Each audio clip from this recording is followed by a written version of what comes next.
परवा एका घरी गेलो, त्यांनी ते लहान पोरगच असं लपवून ठेवलं, माझ्या समोरच येऊ द्याय ना,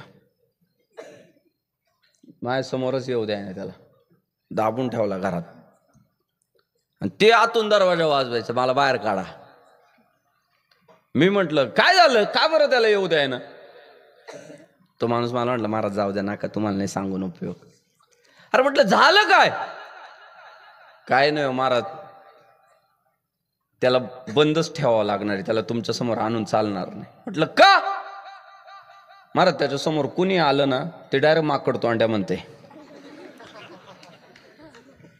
डायरेक्ट माकड तोंड्या म्हणतोय. म्हटले तो. म्हटलं अहो पण इतक्या लहान पोराला इतकं कसं काय कळलं? अहो काय नाही, त्या दिवशी मला राग आला तिचा आणि तिला मी माकड तोंडे म्हटलो, त्याने ते ऐकलं आणि तेव्हापासून पाठच केलंय. काय झालं? कुठून आलं बरं? घरातून आलं. तुम्ही ज्या संगतीत राहता, ज्या सहवासात राहतात, म्हणून जोपर्यंत मुलं बाळ होत नाही तोपर्यंत नका विचार करू आपण कोणत्या परिसरात राहतो. बाजूच्या सोसायटी कशामध्ये हाय स्टँडर्ड लोक जी आहेत ना, ज्यांना पुढच्या पिढीची काळजी, ते पहिले पोर जन्माला आले वाढायला लागले की पहिले सोसायटी आपली कशी आहे ते बघतात, की आपली मुलं ज्या पोरांमध्ये लहानची मोठी होणार आहे ती पोरं काय मनोवृत्तीची आहे, कशा विचारांची, कशा संस्कृतीतली आहे. शहाणी आई पोराला नेहमी सांगते, बाळा ज्याला 96% मार्क पडतात ना त्याच्याशी मैत्री कर बर का. ही शहाणी आई आपल्या बाळाला सांगते. का? तिला माहित आहे 96% मार्क मिळवणाऱ्या पोराबरोबर माझं लेकरू राहील तर माझं पोरग सुद्धा तशीच टक्केवारी काढेल. आणि जिला समजच नाही, ती काही सांगत नाही, त्याच्यामुळे हा नापास झालेल्याच्या शेजारी बसतो. परिणाम शाळात सोडून देतो. आणि पुढं काय? तुम्ही जशा सहवासामध्ये राहणारे, जशा संगतीमध्ये राहणारे, तशा पद्धतीचं तुमचं व्यक्तिमत्व घडत राहतं. म्हणून साधू संतांची इच्छा आहे संगत संगत संगत संगत. तुम्ही पहा, कोण आकाशातून तंबाखूची पुडी घेऊन आलो? आज आपल्या देशाला सर्वात मोठी कीड जर काय लागली ती तंबाखू नावाचा रोग लागलेला आहे. राजकारणातल्या लोकांपासून तर अध्यात्मातल्या लोकांपर्यंत सगळ्यांनाच या रोगाने ग्रासलंय. काय मत आहे? राजकारणातल्या उच्च पदस्थांपासून तर संप्रदायातल्या चांगल्या कीर्तनकारांपर्यंत सगळ्यांना कीर्तन झाल्यावर तंबाखू लागते. आपण सहज वाटतंय आपल्याला, पण तुम्हाला सांगतो इतकी माणसं आज बेजार आहे. आपला देश ना आज ज्या अवस्थेत ना याच्या कितीतरी पटपुडा असता, फक्त व्यसन नव्हती पाहिजे. व्यसन दिन तर जर नसते ना आपला देश आजच्या पेक्षा कितीतरी पटपुढं गेला असता. पण दुर्व्यसनाने आपला देश संपवायचं काम चालू आहे. तुम्ही निरीक्षण करा. मला किती नाही म्हटलं तरी तंबाखू खाल्ल्यामुळं भूक मेली, भूक मेल्यामुळं जेवण कमी गेलं, आणि जेवण कमी गेल्यामुळं एनर्जी कमी तयार झाली ना शरीरात, आणि एनर्जी कमी तयार झाल्यामुळं धावायची पळायची क्षमता ऑटोमॅटिकली कमी झाली. तेवढ्यापुरती आपण लोक म्हणतात किक भेटली. पण आज जे चेहरे सुकले, पुरुषार्थ संपला, काय कारण आहे याला? अहो त्या पुडीवर मागच्या बाजूने लिहिलंय, हो ही खाल्ल्याने कर्करोग होतो. लोक वाचत वाचत मळतात. मग किती कॉन्फिडन्स आहे? आपण निरीक्षण करा ना. पण ही कुठून आली ही वळण? ही घरातूनच आली. हो मला भावांनो, माझ्या एका प्रश्नाचं उत्तर द्या. आपल्या गावातली पोरं कोकेन घेतात का? तर नाही घेत. ब्राऊन शुगर घेतात का? नाही घेत. हुक्का घेतात का? नाही घेत. पण तंबाखू खातात का? खातात. का? आजा खातो. आजाचं पात पोरं शिकले. पोरांनो खोटं नाही बोलायचं, तुम्हाला माझी शपथ आहे. आजोबा तंबाखूची पुडी आणायला लावतात का नाही लावत दुकानातून? फक्त खरं सांगा, जोरात सांगा. अरे जोरात सगळे मिळून सांगा. लावतात का बरं? आजोबाला लाज नाही वाटत का? आपलं वाटोळं झालं आयुष्याचं पार. आपण आयुष्यात काहीच नवीन काहीच करू शकलो नाही. आयुष्यात आपल्याला 4 चांगली कामं नाही करता आली, पण आपण नातवाला तंबाखूची पुडी आणायला लावायला लागलो. म्हणजे आपण काय क्वालिटीची माणसं असलो पाहिजे. आजोबा लोक तुमच्या चरणी प्रार्थना आहे. मला माहित तुम्ही तंबाखू सोडणार नाही. तुम्ही उलट पोरांना नंतर सांगणार आहे याला बोलू नका पुढच्या वर्षी. मला माहित आहे तुम्ही सोडणार नाही, पण तुमच्या चरणी एकच प्रार्थना आहे. ह्या काळ्या यांची फुलं व्हायचे, यांचे जीवन घडायचे, यांना तुम्ही तंबाखूची पुडी आणायला लावतात, काहीच वाटत नाही तुम्हाला? काय संस्कार होतील रे यांच्यावर? काय घडतील ही पोरं मला सांगा बरं. ते लहान राहतं ना तेव्हाच त्याला वाटतं आपण खाल्ली पाहिजे. ते आजोबाला म्हणतो सुद्धा, बाबा मला द्या ना थोडी. आजोबा त्याला काय म्हणतं माहितीये का, बाळा हे मोठ्या माणसाचं औषध आहे. मग ते काय म्हणतं माहितीये का लहानपणी, मी मोठा झालो ना मग औषध घेईल. आणि मग पुढंच ही कुठून आली व्यसन? ही घरातून आली हो. परवा बरं पूर्वी तरी थोडा लाजा होत्या हो, आता लाजा पण नाही राहिलेल्या. आता पुढी संपली ना पोरगा डायरेक्ट बापाला म्हणतो तुमची आहे का. बाप नातवाला विचारतो तुझी पुढे आहे का रे. पूर्वी खायचे पण किमान कळू देत नव्हते. आता टपरीवर पोरं उभे असले, गावातला मोठा माणूस आला ना पोरं टपरीवरून म्हणतात अण्णा काय हो आरएमडी का गायचप, तुम्ही नका उतरू, आंबा बीज देतो आणून तिकडं. अशी सेवा करायला लागली. आता काय सांगायचं. माऊली नाशिकला होतो कीर्तनाला, आणि एक तरुण पोरगा मला म्हटलं चला घरी चहा वगैरे नाश्ता करू, कीर्तनाला वेळ आहे म्हणून घरी घेऊन जायला लागले. म्हटलं अरे नको, म्हटलं असं अचानक नको. तो म्हटलं चला काहीतरी नाश्ता वगैरे. अरे म्हटलं नको बाबा, बोलणे खाशील. खरं सध्या पाहुणा घरी न्यायचं म्हणजे माणूस एकदम ताकदवान लागतोय. सध्या पाहुणा घरी नेणं म्हणजे जातीवंत मर्द लागतोय घरातला करता माणूस, नाही तर बाहेरच्या बाहेरच म्हणाला. पूर्वी बघा, पूर्वी माऊली पाहुणे भेटले तर म्हणायचे घरी चला. आता पाहुणे भेटलं चला कुठेतरी चहा घेऊ. मग बाहेरच्या बाहेर का, घरातलं मंडळ आता तितकं तत्पर नाही ना. पूर्वी कधी येऊ द्या, अतिथी देवो भव, माईलांना माहित असायचं. परवा एक जण मला घरी घेऊन गेला आणि नेमके ते याचे सामने चालू होते, T20चे IPL चे सामने चालू होते. त्याची मंडळी IPL बघत होते. मी गेल्यामुळे ती लिंक तुटली. IPL ची लिंक तुटल्यामुळं कसं बस तिने तोंड वाकडं करून चहा वगैरे केला मला. पण नंतर 3 दिवसांनी त्या मित्राचा मला फोन आला. म्हटलं बापू 3 दिवस झाले मला जेवण नाही. म्हटलं का, तुमच्यामुळं बॅच बुडाली माई. नवराच उपवाशी मारला 3 दिवस. तर तो म्हटला अहो, म्हटलं तुम्ही नका काळजी करू, चला म्हणे घरातले धाके माझा शब्दाच्या पुढे सगळे असे पाळतात. म्हटले धाके माझा खूप. खरंच गेलो घरात, तो माझं टीव्हीची बटणं ऑफ हो, पटापट टीव्हीची बटणं वगैरे ऑफ केली. सगळे पोरं उठून अभ्यासाला बसले आणि ते खाटेवर बसलं आणि त्याने बसल्या बसल्या काढली ना पुडी डायरेक्टच. बैठकीतच पुडी काढली. मला म्हटलं तुम्हाला मळू का. म्हटलं नाही बाबा अजून नाही खात. आणि केली बा त्याने मळायला सुरुवात. आणि माळता माळता तेवढा बाप आला पुढून. बापाला पाहिलं आणि पटकन हात माग घेतले माऊली, असे हात माग घेतले पटकन. आणि मी ते हिरलं जरा. म्हटलं का रे. आता थोड्या वेळापूर्वी मला म्हटलं मी कोणालाच घाबरत नाही, माझा घरातले धाकेन सगळे मला घाबरतात. आता बापाला पाहिलं बरं हात माग घेतले लगेच तंबाखू माळता माळता. घाबरला का नाही म्हटलं बापाला. तो म्हटलं ओ महाराज, घाबरलो म्हणून नाही हात माग घेतले, आमचं म्हातारं लय हलकटे, आयती मळलेली लागती. काय झालं, काय झालं. ज्या गोष्टीची लाज होती त्या गोष्टीची आता फॅशन झाली. जो खात नाही तो याडा आहे. घरात जो खात नाही ना त्याला आयुष्य नाही कळालेलं असं म्हणतात खाणारे. माझी तरुण पिढीला फक्त हात जोडून विनंती आहे, इथून पुढच्या काळात इतकं वातावरण बिघडणार आहे ना. बघा ना आता सगळं चांगलं होतं, 2-4 दिवसात सगळं बिघडलं का नाही. थोडेसे वातावरणात बदल झाले, अवकाळी पाऊस झाला, लगेच काहीतरी आलाच. T2 काय कोणता T2 अमुक तमुक आले 2-3 व्हायरस. इथून पुढच्या काळात वातावरण प्रचंड बिघडत बिघडत चाललंय. त्याच्यामुळे आपली रोग प्रतिकार क्षमता किती दणकट आहे याच्यावर आपले आयुष्य ठरणार आहे. म्हणून तरुण पोरांना माझी एक विनंती राहील की ह्या दुर्व्यसनांपासून आपल्याला दूर राहावं लागणार आहे. पूर्वी जी टक्केवारी होती ना त्या टक्केवारीत कितीतरी वाढ झाली. पूर्वी 100 समजा 5 लोकांना होत होते कर्करोग, आता 100 20 लोकांना व्हायला लागले. टक्केवारी वाढली कारण रोग प्रतिकार क्षमता घटल्या. पूर्वीचे लोक जरी तंबाखू खात होते ना, दुधात भाकरी पण चुरून खात होते, बॅलन्स राहत होते. आपल्याला आता चांगलं खाद्य कुठं भेटतंय, सगळं हायब्रिड आलंय. दूध सुद्धा चांगली भेटा ना आपल्याला, आता इंजेक्शन मारून दूध काढताय.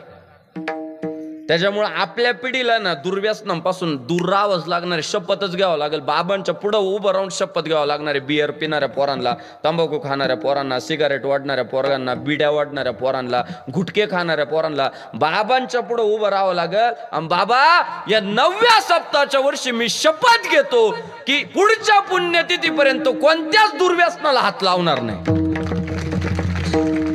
ही शपथ जर पोरं घेतील ना, तरी इथून पुढच्या काळात आपली तरुण पिढी टिकणार आहे. नाही तर भविष्य खूप अवघड आहे. रस्त्यावरचे बरेचसे ऍक्सिडेंट हे दुर्व्यसनामुळे होत आहेत. काय तुमचं मत आहे? आणि याच्यावर सर्वात मोठं, तुम्ही कोणत्या परिसरामध्ये राहता, कोणत्या परिसरामध्ये वाढतात. जगद्गुरु तुकाराम महाराज म्हणतात, यासाठी तुमचं जीवन दुःखात जाणार. काय? हा संसार आहे मुळात. संसारी माणसांच्या नादी लागाल तर तुमचं जीवन भरकटत जाणार. का?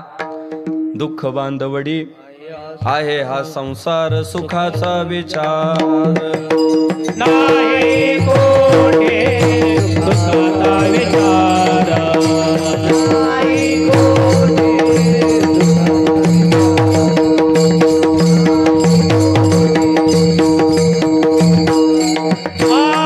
दुःख बांधवडी आहे हा संसार, सुखाचा विचार नाही कोठे, सुखाचा विचार नाही कोठे, सुखाचा विचार नाही कोठे.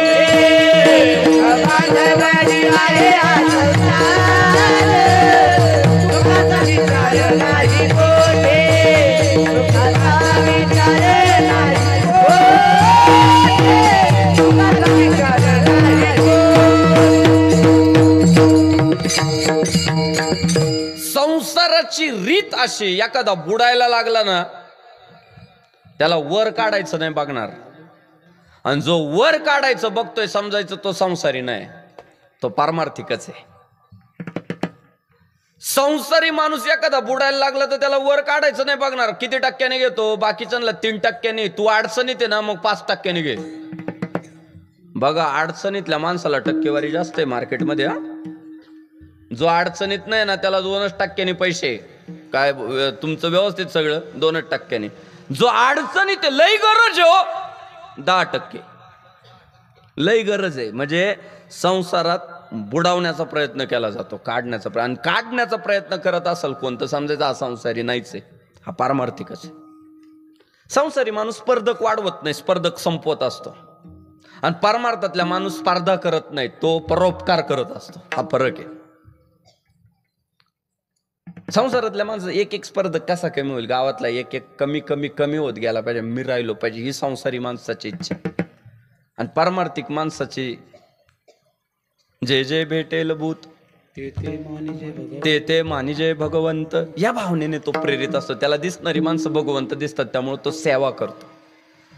संसार तुम्हाला बुडवायचा प्रयत्न करतो. म्हणून तुकाराम महाराज म्हणतात, कोण आपल्या हिताचा विचार करणार आहे त्याचे माझे हित करीती सकळ, जेने हा गोपाळ कृपा करी, तुम्ही संत माय बाप कृपावंत, कायमी पतित कीर्तिवान. म्हणून या जगात जर तुम्ही सुखाच्या शोधात निघाले असेल, संस्कारांच्या शोधात निघाले असतील, आनंदाच्या समाधानाच्या शोधात निघाले असेल, तर सुख या संत समागमे नित्य दुनावे तुझी या नावे. म्हणून तुकाराम महाराज देवाला प्रार्थना करतात, देवा जीवन जगत असताना हलकट विचारांच्या, कुसंस्कार देणाऱ्या लोकांपासून मला लांब ठेव. कारण मला माहित आहे पतन उद्धार संघाचा महिमा, त्याजावे अधमा संत सेवी. मला माहित आहे माझा उद्धार व्हायचा असेल तर मला संतांच्या संगतीत जावं लागेल, आणि माझं वाटोळं व्हावं असं वाटत असेल तर मला दुर्जनांच्या संगतीत जावं लागेल. म्हणून देवा, आज जागराच्या दिवशी तुझ्या चरणी एकच प्रार्थना आहे,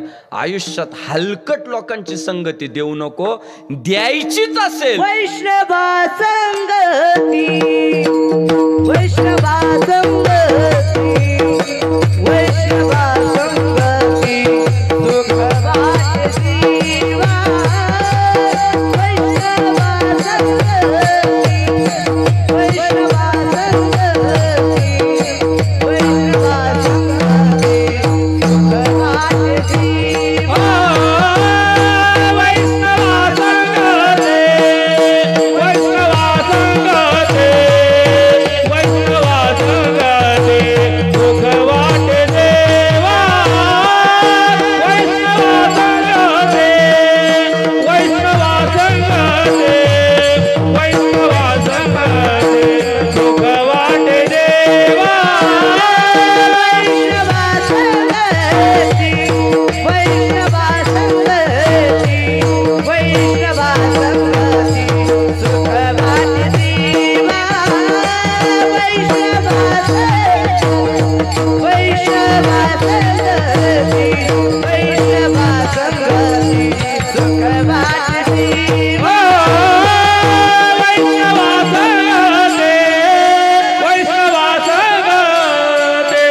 वैष्णवा संगते सुख वाटे देवा वैष्णवा संगते वैष्णवा संगते वैष्णवा संगते सुख वाटे देवा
रखुमाई टाळी वाजवा माय बाप जय जय विठोबा रखुमाई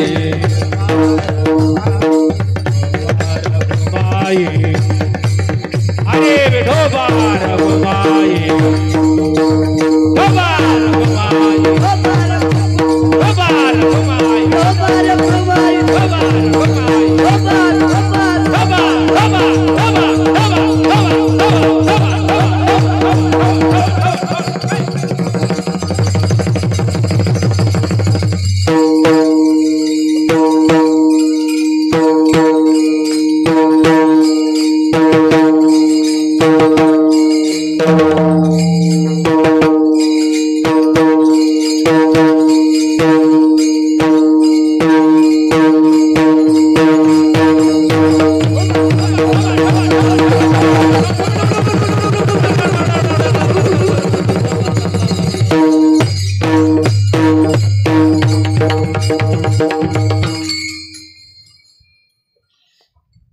जय हो वैष्णवा संगती सुख वाटे जीवा. पूर्वीचा काळ होता. पूर्वी गावांची जी रचना असायची ती फार पद्धतशीर असायची. सगळ्या गरजा गावातल्या गावात भागाव्या अशी इच्छा असायची. मग चपला शिवणाऱ्यांची आळी वेगळी,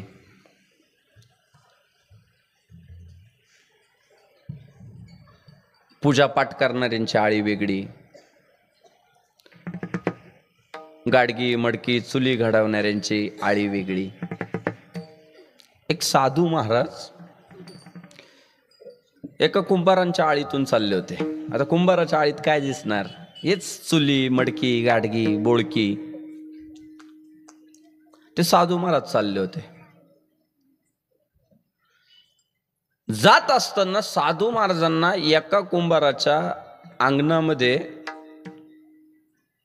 एक फुटलेलं मडकं दिसलं, बाद झालेलं बाद मडकं दिसलं. साधू महाराज आतमध्ये गेले तर कुंभार दादाला हात जोडले, म्हटले दादा नमस्कार, माझं एक काम आहे तुमच्याकडे. तो दादा म्हटला काय काम काय? म्हटले साधू संत येती घरा, तोचे दिवाळी दसरा,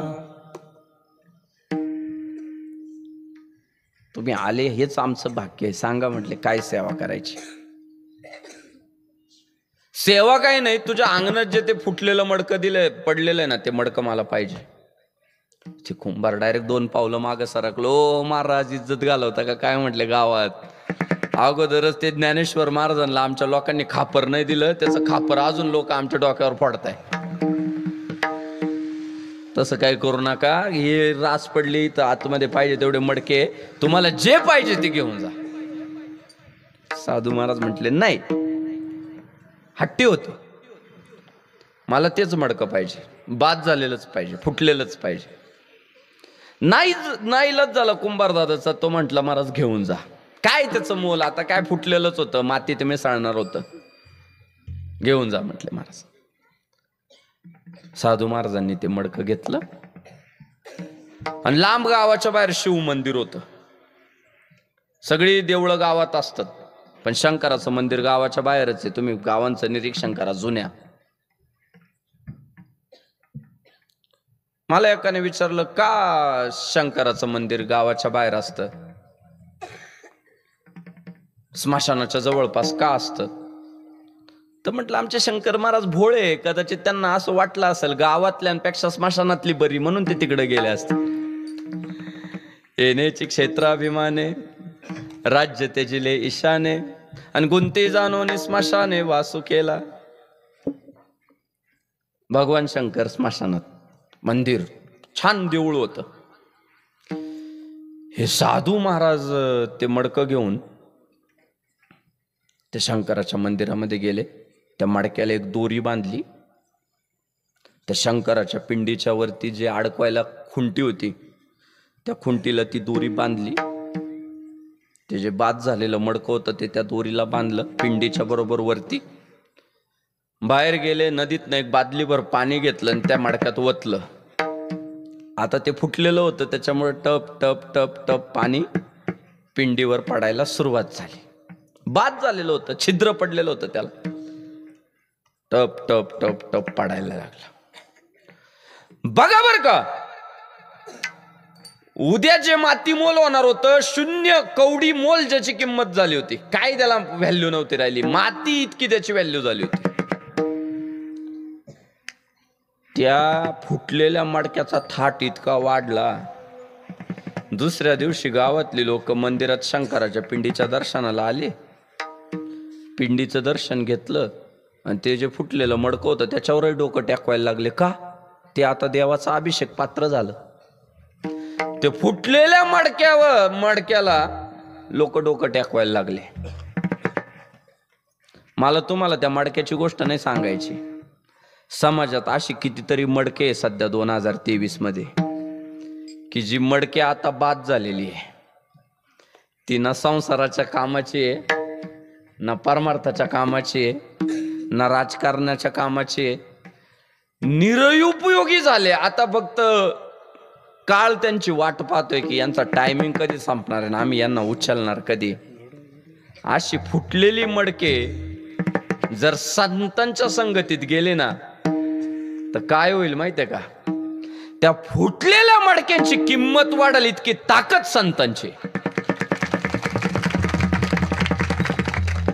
वाल्या कोळ्यासारखं फुटलेलं मडकं, बाद झालेलं मडकं नारद महर्षींच्या संपर्कात येतं. त्या बाद मडक्याचा थाट इतका वाढतो, देव जन्माला यायच्या अगोदर देवा केले रामायण रामाने, केले रामायण रामाने, केले रामायण रामाने, केले रामायण रामाने,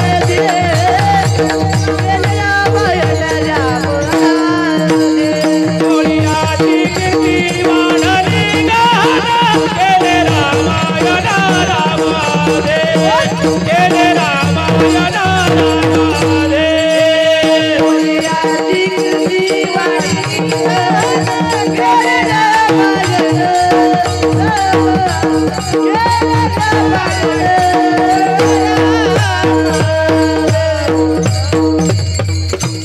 कोळियाची कीर्ती वाढली गहन, केले रामायण रामादी. देवालाही म्हणावं लागलं बोलिला वाल्मिक तैसेची करीन वरतून दावीन नामा म्हणे. देवाला सुद्धा म्हणावं लागलं नाही बाबा, ते वाल्मिक महर्षी जसं जसं बोलले तसं तसंच मी वागणार. त्यात एक एक कण इकडं तिकडं तोडा सुद्धा सारखणार नाही. फुटलेलं बाद झालेलं मडकं. असे कितीतरी उदाहरण आहे. गंगाखेडमध्ये जन्माला आलेली एक पोरगी, आईबाप मरण पावले, कोण खाऊ घालील पिऊ घालील याची जिला अडचण होती, याचं जिला टेन्शन होतं, त्या पोरीला संत नामदेव महाराज भेटतात. तर त्या पोरीचा सुद्धा अधिकार इतका मोठा होतो की कीर्तनात टाळ उभं घेऊन राहते. ज्ञानियांचे राजे असणाऱ्या ज्ञानेश्वर महाराजांना सांगते, माऊली तुम्ही अभंग म्हणा. नामदेव कीर्तन करी पुढे देव नाचे पांडुरंग जनी म्हणे ज्ञानदेवा बोला अभंग. काय हो काय नाही तर कोणी ओळखला असतो त्या जनीला. अहो किती मोलकरणी जन्माला आता गावऱ्यात हापणाऱ्या बाया चुल मुलापुरत्या मर्यादित राहतात आणि संपून जातात. पण ती सर्वसामान्य बाई नामदेव महाराजांचे पाय धरती. परिणाम आज जनाबाईंच्या अभंगावर कीर्तन केली जातात. विठ्ठल विठ्ठल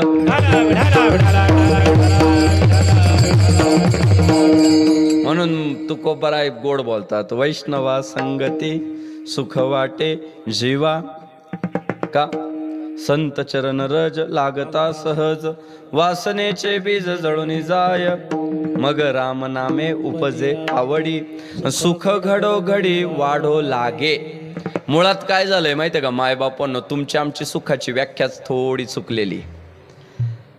आम्ही ज्याला सुख समजतो ते दुःखाचं मूळ आहे. आम्ही सुख कशाला समजतो? संसाराला. संसार दुःख मूळ चहूकडे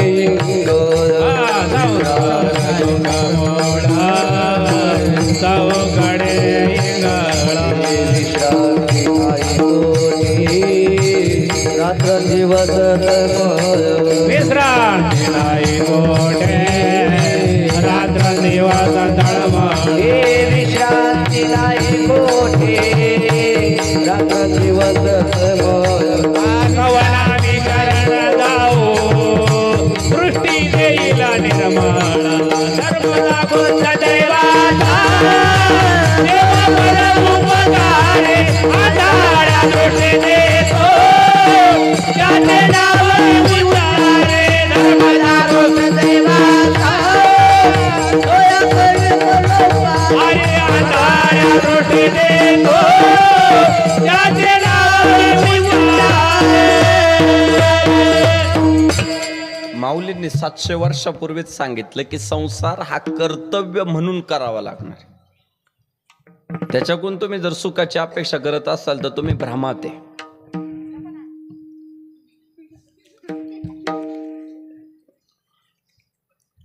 संसार दुःख मूळ चहूकडे इंगळ विश्रांती नाही कोठे रात्रंदिवस तळमळ. विश्रांती नाही तळमळ आहे. मग विचारलं सुख कुठे आहे? सुखरूपा ऐसा दुजा कोण सांगा माझ्या पांडुरंगा सारी खाजो. त्यांनी सांगितलं भगवंत सुखरूप आहे. माऊलींनी तर सांगितलं सर्व सुखाचं आगर पांडुरंग परमात्मा आहे. सर्व सुखाचे आगर बाप रकुमा देवीवर. मग ठीक आहे महाराज, देव जर सुखरूप आहे तर तुम्ही वैष्णवा संगती सुख वाटे जीवा असं का म्हणता? त्याचं कारण असं आहे, हरी प्राप्तीसी उपाय धरावे संतांचे ते पाय. तुम्हाला सुखरूप असणारा परमात्मा मिळावा असं जर वाटत असेल तर पाय तुम्हाला कोणाचे धरावे लागतील? संतांचेच. का? संतांचे संगती मनोमार्ग गती आणि आकळावा श्रीपती येणे पंथे. तुम्हाला जर तो परमात्मा प्राप्त करून घ्यायचा असेल तर एकमेव पर्याय तोच आहे. दुसरा विचार असा सांगता येतो की जगद्गुरु तुकाराम महाराज वैष्णवा संगती सुख वाटे जीवा असं का म्हणतात? त्याचं दुसरं कारण असं, साधू संत मायबाप आपण कीर्तनाची सुरुवात जिथून केली होती पुन्हा तिथं जाऊ. दिसताना जरी मनुष्यासारखे दिसत असले तरी असताना ते देवच झालेले असतात, अर्थात सुखरूप झालेले असतात. देवते संत, देवते संत, निमित्त त्या प्रतिमा. ते निमित्ताला माणसासारखे दिसत असले तरी असताना ते देवच झालेले असतात. आणि देव सुखरूप असल्यामुळं वैष्णवा संगती सुख वाटे जीवा. तुकाराम महाराजांना देव म्हटला, ठीक आहे तुकाराम महाराज, तुम्हाला वैष्णवांची संगती दिली, त्यांच्या संगतीमध्ये कराल काय? गायनाचे ओढे बोलिया चरणे, गायनाचे ओढे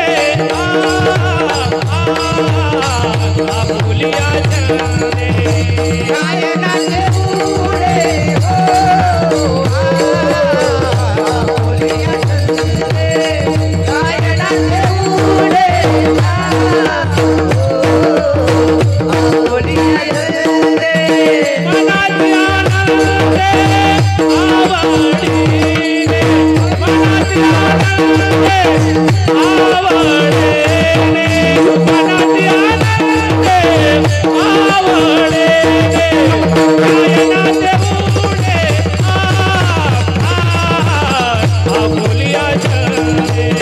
गायनाचे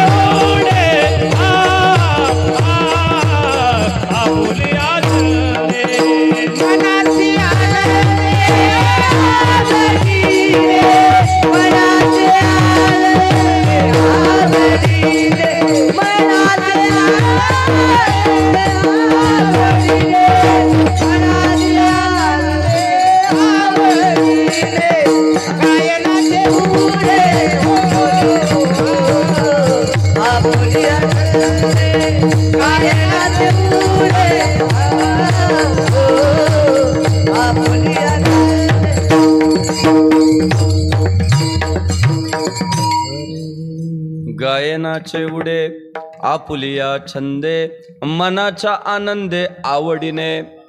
यात खूप शिकण्यासारखं आहे. हे प्रमाण जे आहे ना, हे तुमच्या आमच्यासाठी. कीर्तन संपल्यावर एकाने विचारलं, महाराज वर्षानुवर्ष आम्ही ऐकतोय व पण आम्हाला सुख का भेटत नाही? त्याचं एकमेव कारण आहे, तुम्ही नुसती गंमत पाहताय, समरस होत नाही. रस्त्यावरनं आईस्क्रीमची गाडी चालली, जो 10 रुपयाची नोट देऊन खरेदी करून खाईल त्याला आईस्क्रीमची चव लागल का जो नुसता इथून पाहिल त्याला चव कळलो? पाहणाऱ्याला काय कळणार आहे? पाहणारा फक्त एवढंच म्हणू शकतो, आईस्क्रीम लाल आहे का पांढरी आहे का पिवळी आहे का लाली आहे, लांबूनच.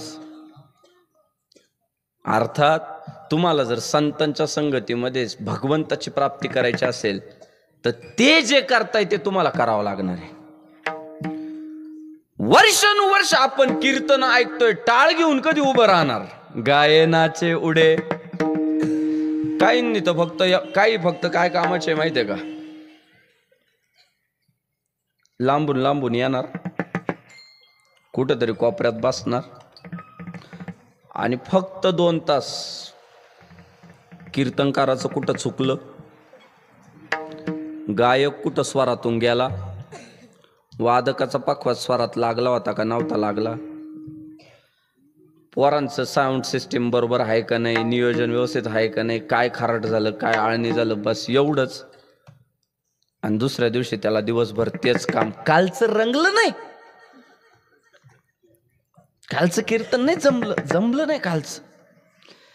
कालची ती चाल बिघडली होती बरं का, तू म्हण. हे दुःखाचं कारण आहे. आम्ही नुसते दुसऱ्याकडे जर बघत राहू ना, माझं एक मत आहे महाराज, किती दिवस एक एक एक एक पायरी आपण पुढं पुढं चढत गेलो पाहिजे. बघा सत्य एक एक पायरी ना आपण पुढं पुढं चढत गेलो पाहिजे. म्हणजे पूर्वी आमचं मासिक उत्पन्न 5,000 होतं, आता 10,000 झालं. आमचं मासिक उत्पन्न आता 15,000 झालं. आमचं मासिक उत्पन्न आता 20,000 झालं. माझी इच्छा काय माहिती आहे का, आपल्याला जगभर जर वारकरी संप्रदाय पोचवायचा असेल ना, तर ही खाली बसणारी पोर आहे ना, महाराज 5 वर्षापूर्वी मी कीर्तन ऐकत होतो, आता मी कीर्तन करायला लागलो, हे उत्तर खालून आले पाहिजे. हा बदल दिसला पाहिजे. नुसतं दुसऱ्याकडे सीसीटीव्ही होऊन काय करणार, काय कळणार आहे? तुम्हाला अनुभव कळायला पाहिजे की कीर्तन करणं काय असतं, गाणं काय असतं, वाजवणं काय असतं, उड्या मारणं काय असतं. पोरांनो, मी तुम्हाला प्रामाणिकपणे सांगतो, सप्ताहाचा आनंद जेवढी ही पोरं घेतात तेवढी खाली बसलेली नाही घेत. मी सांगतो तुम्हाला, ज्या दिवशी ही पोरं वरती येतील, पोरांना टेन्शन आलं पाहिजे, अरे स्टेज पुराणा. नियोजकांना त्यांना टेन्शन आलं पाहिजे, नाही नाही स्टेज वाढवावं लागेल, उत्तर एक एक पायरी आपण पुढं चढ. आणि हा संप्रदाय असा आहे महाराज, हा कोणालाच लहान ठेवत नाही. एकमेव संप्रदाय जो तुम्हाला सर्टिफिकेट मागत नाही. तुम्हाला मेडिकल टाकायचं असलं तर सर्टिफिकेट लागतं, डॉक्टर व्हायचं असलं, क्लिनिक सुरू करायचं सर्टिफिकेट लागतंय. पण कंबर बांधायला आणि फेटा बांधायला कोण सर्टिफिकेट मागत नाही. हे वारकरी संप्रदायाचं वैशिष्ट्य काय नाही. इथे फक्त उपासना लागते, साधना लागते आणि इच्छाशक्ती लागते. आज महाराष्ट्रातले प्रसिद्ध कीर्तनकार आळंदीत शिकलेले नाही, कीर्तनकारांच्या पुढं बसले, ऐकलं कधी कंबर बांधलं कळलं नाही. हे यश संतांचं. तुकोबाराय म्हणतात, मी त्या संतांच्या सांग मला समरस व्हावं, काळाची गरज आहे. इथून पुढच्या काळात तुम्हाला सांगतो, सप्ताह तर असे भव्य झाले पाहिजे ना. माझं निवडुंगे गावातल्या तरुणांसाठी जोरदार टाळ्या झाल्या पाहिजे. पोरांनी सप्ताहाचं स्वरूप मोठं केलंय, वाढवलंय. आज मोठ्या मोठ्या कीर्तनकारांना त्यांनी निमंत्रित केलंय की ज्यांच्या तारखा भेटत नाही. असली कीर्तनकार पोरांनी आणले गावामध्ये. ही सोपी गोष्ट नाही. 6-6 महिन्यापूर्वी तारखा घेऊन ठेवल्या. मोठे मोठे कीर्तनकार ते आणतायत. पोरं कुठंच कमी पडत नाही.